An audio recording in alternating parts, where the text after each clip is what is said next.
సినిమాలో కన్వెన్షనల్ మెథడ్లో ఒక ఆడియో ఆల్బమ్ రిలీజ్ చేసింది. అంటే ఒక ట్రెడిషనల్గా ఫాలో అవుతా from time to time when things are changing దానికి అడాప్ట్ చేయాల్సిన అవసరం ఉంటుందని ఐ ఆల్వేస్ బిలీవ్డ్. సో ఇప్పుడు ఈ రోజుల్లో ఒక్కొక్క పాట హిట్ అవుతుంది, కానీ ఆల్బమ్ అనేది హిట్ అవ్వటం అనేది it's a very old aspect. అంటే మన ఒక్క పాట గురించి అది రింగ్ టోన్ అవ్వచ్చు, లేకపోతే విన్నప్పుడు మీరు ఒక ఆల్బమ్ మొత్తం వేస్తే సెకండ్ సాంగ్ బాగుంది, లేకపోతే ఫోర్త్ సాంగ్ దానికి సిమిలర్గా ఉంది, ఫిఫ్త్ సాంగ్ ఇలా ఇది, అలాంటి కంపారిజన్స్ వచ్చేస్తాయి ఇప్పుడు. సో ఒక్క సాంగ్ మీదే ఫుల్ కాన్సన్ట్రేషన్ పెట్టి అది బాగుందా బాలేదని ఒకసారి తేల్చుకుంటే బెటర్ అని 6 సార్లు ఆడియో రిలీజ్ చేయాలని డిసైడ్ చేశాం. సో బేసిక్గా అప్పల్ రాజ్ అనేది లైక్ నేను చెప్పింది ఇది ఒక ఇప్పుడు నేను నా ఫస్ట్ సినిమా డైరెక్ట్ చేయడానికి వచ్చినప్పుడు I genuinely believe I'm better than everybody in the industry. ఎందుకంటే ఆ నమ్మకం లేకపోతే యూ వోంట్ కమ్. నాకన్నా బెటర్ ఉన్నారు అని అనిపించినప్పుడు అసలు ఎందుకు వస్తారు ఎవరైనా. అలాగే అప్పల్ రాజు అనే ఒక క్యారెక్టరు తన ఊర్లో తను రొటీన్గా చూసిన సినిమాలన్నీ చూసి he completely believe that he can make a better film. ఆ బెటర్ ఫిల్మ్ అనేది ఆబ్వియస్లీ స్టోరీ వైజ్ కావచ్చు, లేకపోతే అప్పుడు ఉన్న ఎగ్జిస్టింగ్ స్టార్స్ని నేను వాళ్ళకన్నా వేరే డైరెక్టర్లు చూపించిన దానికన్నా బెటర్గా చూపిస్తాను అని ఒక నమ్మకంతో తనకున్న ఒక ఫ్యాంటసీ ఎలిమెంట్ అది ప్రధానంగా పెట్టుకుని ఈ పర్టిక్యులర్ సాంగ్ మేము రిలీజ్ చేసేది is the concept of that. గొప్పలు చెప్పే Appal Raju as the theme of the line.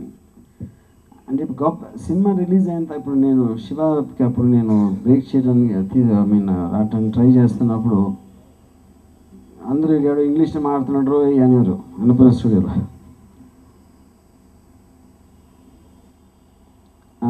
నాతో పనిచేసి మిగతా అసిస్టెంట్ అందరూ కూడా ఇంగ్లీష్లో మాట్లాడు కాదమ్మా, నవల్స్ చదివేసి నువ్వు పోజు కొట్టేస్తున్నావు ప్రొడ్యూసర్ల దగ్గర, దాంతో ఏమవ్వదు.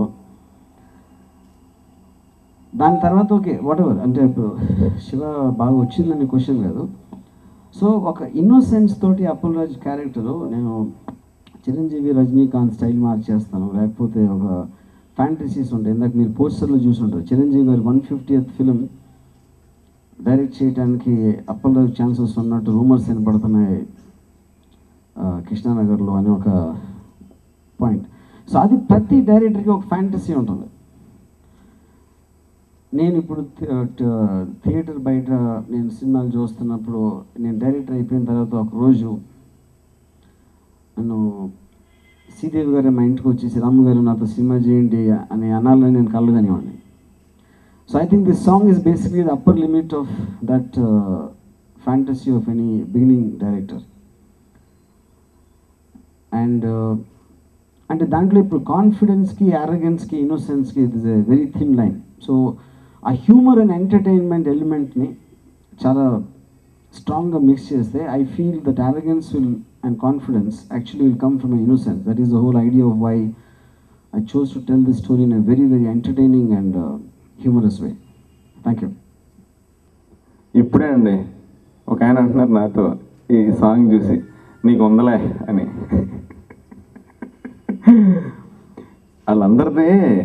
వాళ్ళందరికంటే బెటర్గా నేను చేస్తాను అనలేదండి. యాజ్ ఎ డైరెక్టర్గా వాళ్ళందరి స్టైల్ మార్చి ఇంకా పెద్ద పెద్ద స్టార్స్ని చేస్తాను అన్నాను. అది ఈ సినిమాలో నా క్యారెక్టర్ కాన్ఫిడెన్స్ అండి. మా ఊర్లో థియేటర్లో సినిమాలు చూసి ఎలాగైనా సరే మొత్తం మార్చేద్దాం, ఒక హిట్ సినిమా తీసి చూపిద్దాం అని బయలుదేరి వస్తానండి ఇక్కడికి. సినిమా చూసినంత ఈజీ కాదు తీసేయటం అనే విషయంలో చాలా చాలా చాలా చాలా నేర్చుకుంటానండి నా ట్రావెల్లో. జనరల్గా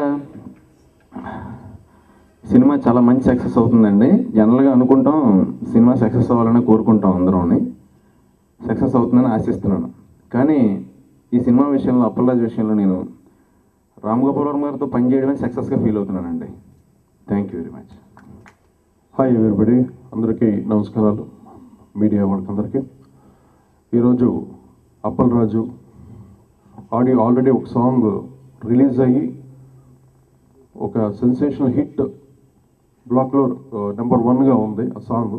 ప్రతి ఒక్కరు ఎక్కడికి వెళ్ళినా, ఆటోల్లో కానీ ఎనీ ఫంక్షన్స్లోకి వెళ్ళినా కానీ ఆ పాట వర్మ గారు కనిపిస్తే ఆ సాంగ్ మీడియాలో కానీ అంత పాపులర్ అయిన సాంగ్. నిజంగా ఈ సినిమాకి మ్యూజిక్ అన్నది నేను ఎక్కువ కష్టపడి చేయలేదు. అన్ని లిరిక్స్ సాహిత్యం రెడీగా ఉన్నాయి ప్రతి పాటకి. ఆ సాహిత్యం చూశాను, వర్మ గారిని చూశాను అంతే. ట్యూన్లు వచ్చినాయి ప్రతి పాట అలాగే తను చాలా ఈజీగా చేయించుకొని ఇంత చక్కగా పిక్చరైజ్ చేయటం. ఇందులో ముఖ్యంగా ఆడియో సెన్సేషనల్ హిట్ అవుద్దని ఈరోజు నేను చాలా ధైర్యంగా చెప్పగలను. ఆఫ్టర్ గోవిందా గోవిందా తర్వాత ఆయన బాంబేకి వెళ్ళిపోయారు. తర్వాత నాకు రాము దొరకలేదు. రాము సినిమా చేయాలి, నాకు చాలా చాలా చాలా ఇష్టం రాము అంటే, ఆయన వే ఆఫ్ డైరెక్షన్ కానీ అని. ఎందుకంటే మన టాలెంట్ చూపించుకోవడానికి సచ్ ఎ వండర్ఫుల్ డైరెక్టర్. తెలుగులో నాకు నచ్చిన director, number 1 director Varma cinema చేస్తానంటే నా అదృష్టంగా భావిస్తున్నాను. గోవిందా గోవిందా చేస్తున్నప్పుడు మేమిద్దరూ కలిసి ఎలా వర్క్ చేసామంటే అందరూ ఎన్నో నేర్చుకున్నాను. బ్యాక్గ్రౌండ్ స్కోర్ చేయటం కానీ తన టెక్నిక్స్ అని.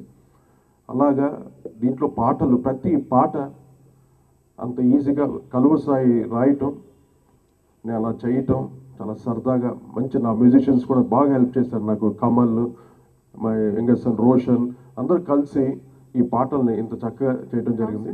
No doubt it's going sensational hit songs అన్ని. ఈరోజు అప్పల్ రాజు ఆడియో రిలీజ్ సందర్భంగా రామ్ గోపాల్ వర్మ గారు ఇక్కడికి రావాలని చెప్తే ఇక్కడికి వచ్చాను. చాలా గొప్ప విషయం చెప్పారు కదా, మీరు కూడా అలా అనుకుంటున్నారు కదా.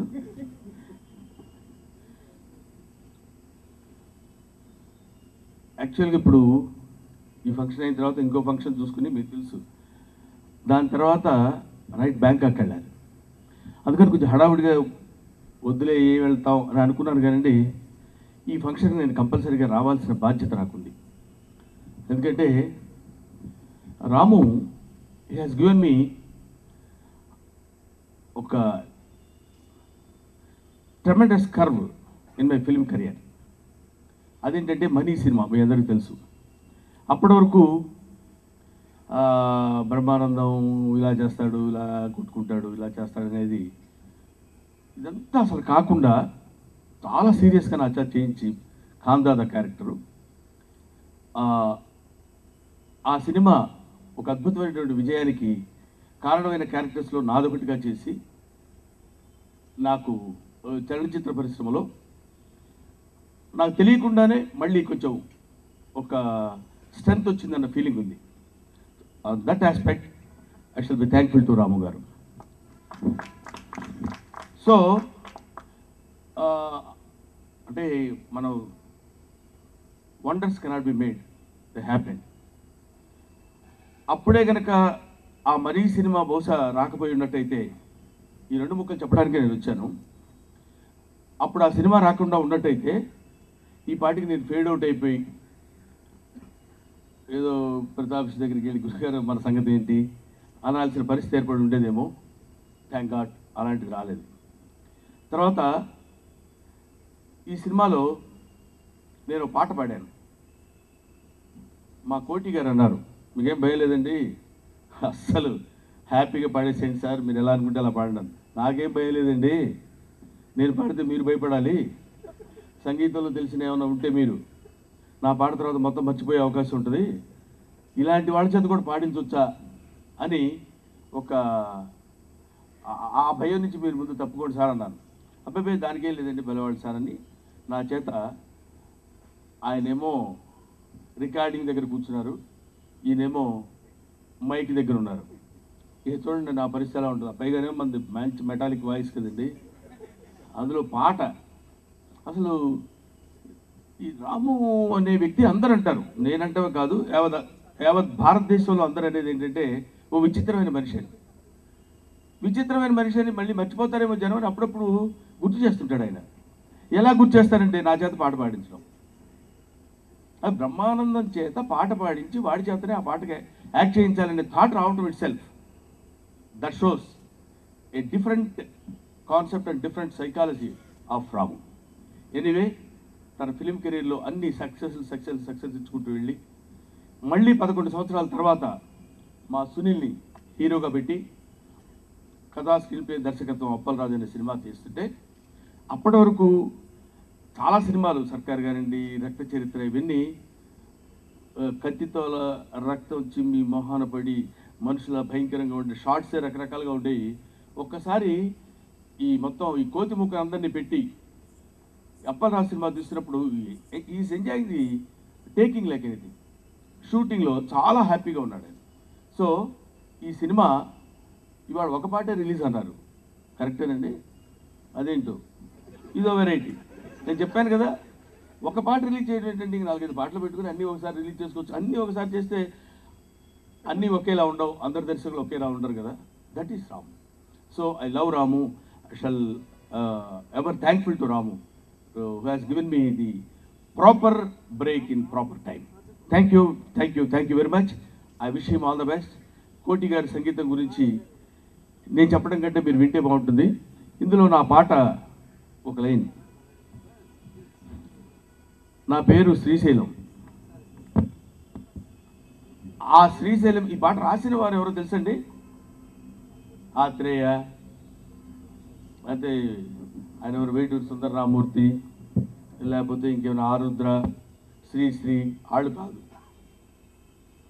ఈయనే రాశాడు ఆ పాట. నాకు సడన్గా ఒకసారి ఫోన్ చేసి, బ్రహ్మానంద గారు మీ మీద పాట రాశాను వింటారా అన్నాడు. ఈయనైనా మాట్లాడేది, ఎవరన్నా ఆయన పేరు మీద జోక్ చేస్తున్నారేమో అనుకున్నాను నేను. కాదండి మీరు వినండి సార్ అని పాట అంతా వినిపించాడు ఆయన. వినిపించినప్పుడు చాలా నాకు అంటే ఆ పాటలోనే వీడేంటో తెలిసిపోతుంది అనమాట. అది దాన్ని పిక్చరైజ్ చేయడంలో కానీ దాన్ని తీయడంలో కానీ ఇంకా దాని గురించి చెప్పాల్సిన అవసరం లేదు.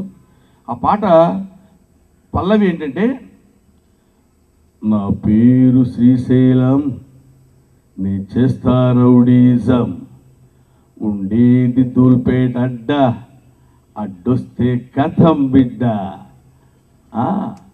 ఇది అయింది. So thank you very much. I wish all the best.